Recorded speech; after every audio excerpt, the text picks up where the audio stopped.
एक नज्म। गुलबदन।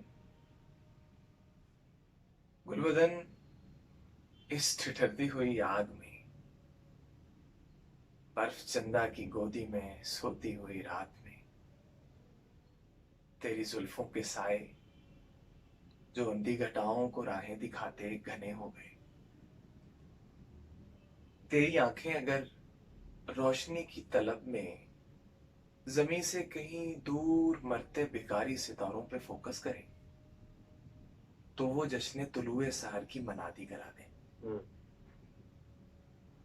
मैं अगर सांस के शोर से इतना खौफ ना होता, तो सच है कभी तेरी बाहों में सोना, तेरे सीने पे सोना, या बाहों में दम तोड़ देना शरीयत के बिल्कुल मुनाफी नहीं है।